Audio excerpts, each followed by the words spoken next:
was to be concealed through secret societies, some of which trace themselves back thousands of years.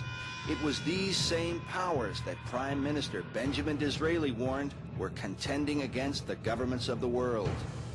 This plan that goes back hundreds, if not thousands of years, tends to be kept in the bowels of these blood oath secret societies. And by that I mean the Shriners, the Freemasons, the Odd Fellows, the Illuminati, the Order of the Palladian. There are literally dozens of names down throughout the centuries that this goes by. But it has to be in one of these groups where you have to swear to kill a fellow member of the society if they reveal the secrets, or you yourself be killed by a member of the society if you reveal the secrets. That's what blood oaths are. And they start out bad, but they get worse as you go up in the organization. Now, not all of them take it all that seriously. Some of them just do it because, as I was promised when I was 21, you become a Mason, your financial fortunes are guaranteed for the rest of your life. And, I bolted. I said, no, I'm not, I don't think Christ would approve of this. Weishaupt saw in the ancient orders of Freemasonry an opportunity to commission foot soldiers for his cause of world domination. He wrote that none is fitter than the 3 lower degrees of Freemasonry. The public is accustomed to it, expects little from it, and therefore takes little notice of it. Weishaupt felt that Masonry was the easiest way to get a good Christian guy on the path of destruction, essentially, where you can have them take little baby steps on this path. It's a system they've been working on for thousands of years. They've really got it down. They know how to gradually, gently corrupt people from Christendom, first of all, to deism. Of course, deism is where, yes, God started the world, but then he took off, and he has no place in the affairs of men now. And so you don't have to worry about God, you don't have to worry about heaven and hell. You just kind of do your thing, and everything will be okay. Deism to atheism is the next step. Atheism, where you claim there is no God. And then, of course, the next step is out and out Satanism. And interestingly enough, Satanists know there's God, know there's a heaven and hell, and they just choose hell, and they choose to drag as many people into hell as they can. Yes, Masons were instrumental in the founding of this country. A large percentage of the founding fathers were Masons, but that doesn't mean that a large percentage of the founding fathers were evil men. You have to look at Masonry as a way to get good Christians, to lure good Christians gradually over to deism, to atheism, and eventually to Satanism. That's the purpose of Freemasonry. It's to lure good people into these evil roads. Why? Because if you have an evil secret society where you're trying to create the Antichrist here on earth, not many people are going to come and join up. So you have to convince them that they're doing something good for the world, gradually get them in, and little by little try to corrupt them. Weishaupt gained the allegiance of low-level Masons by telling them that the Illuminati held the true sense of Christianity. "Behold our secret," he said, "if in order to destroy all Christianity, all religion, we have pretended to have the sole true religion, remember that the end justifies the means."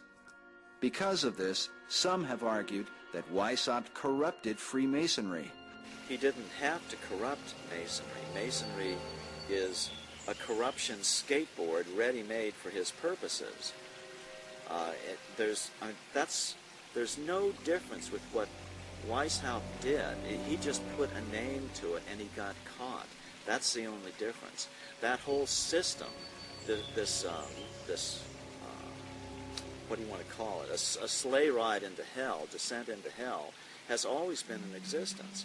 It's just Masonry formalized it, categorized it, worked on it, perfected it, and then Weishaupt came along and said, well, now how do we make them go a little faster? That's all he did. The religion of Masonry, while often cloaked with Christian titles, is actually based upon the ancient mystery religion of Babylon and Egypt. These same mysteries governed the worship of Medo-Persia, Greece, and Rome. The mysteries are often symbolized by the all-seeing eye, sometimes called the eye of God.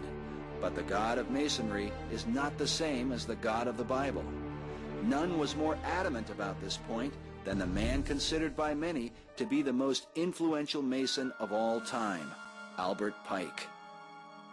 Albert Pike was a Confederate Civil War general who was the head of American Freemasonry in the post-Civil War period. He was probably he's certainly the most important American Mason. His book, Morals and Dogma, is required reading for every Freemason. He says on page 624, the 28th degree, Teachings of the 28th Degree, he says, quote, "Masonry is identical with the ancient mysteries." Okay? And then he goes on, he says, we reproduce the speculations of the philosophers, the Kabbalists, the mystiques, and the Gnostics, unquote. Well, these were all systems, religious systems, that worshipped Lucifer. Pike probably mistakenly reveals his true intent because he speaks of Lucifer frequently. When he says we are identical to all the mysteries, the mysteries were all brought under God's condemnation and destroyed at one point or another in history.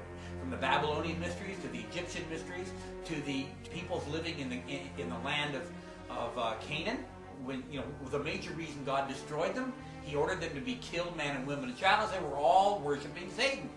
Now see, Masons distinguish between Lucifer and Satan.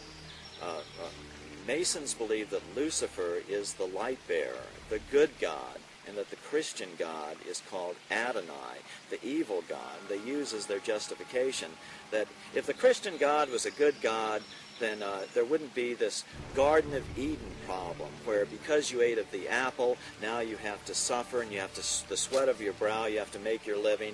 Well, women have to give birth in pain, etc. No good father would do that to his children. So the Christian God is the evil God, where Lucifer is the good God because he'll give you everything you want. He'll fulfill your every desire. In 1908, French occult expert Copin Albancelli wrote, "Certain Masonic societies exist which are satanic, not in the sense that the devil comes to preside at their meetings, but in that their initiates profess the cult of Lucifer.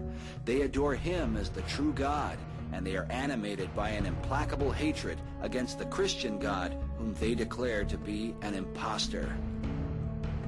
Perhaps Albert Pike's most famous and controversial quote is this one: "The true and pure philosophic religion is the belief in Lucifer, the equal of Adonai. But Lucifer, God of light, is struggling for humanity against Adonai, the God of darkness and evil." Because of this, occult author Edith Starr Miller wrote, "Luciferian occultism controls Freemasonry." It is important to remember that the lower ranks of Masonry are largely unaware of the deception of their leaders. Master Mason Manly P. Hall, who said that when the Mason learns the mystery of his craft, the seething energies of Lucifer are in his hands, also made it clear that Freemasonry is a fraternity within a fraternity, an outer organization concealing an inner brotherhood of the elect. Meanwhile, Albert Pike wrote in his famous Morals and Dogma that symbols are displayed to the initiate, but he is intentionally misled by false interpretations. It is not intended that he shall understand them, but it is intended that he shall imagine that he shall understand them. Jesus said, "I spoke openly to the world, and in secret have I said nothing." Nevertheless, secret societies by their very nature openly reject the example of Christ. As Albancelli wrote, "It is professed in these societies that all that the Christian God commands is disagreeable to Lucifer. In consequence, one must do all that the Christian God forbids, and one must shun like fire all that he commands." Even to gain entrance into these societies, a man must violate the commandment of God. For the Lord has said, "Make no oath at all, either by heaven or by the earth, nor shall you make an oath by your head. But let your statement be, yes, yes, or no, no. Anything more than these comes from the evil one." As we shall see, this rejection of God and his Son Jesus Christ has been the driving force behind the world revolution and the growing tide of tribulation that has afflicted mankind for more than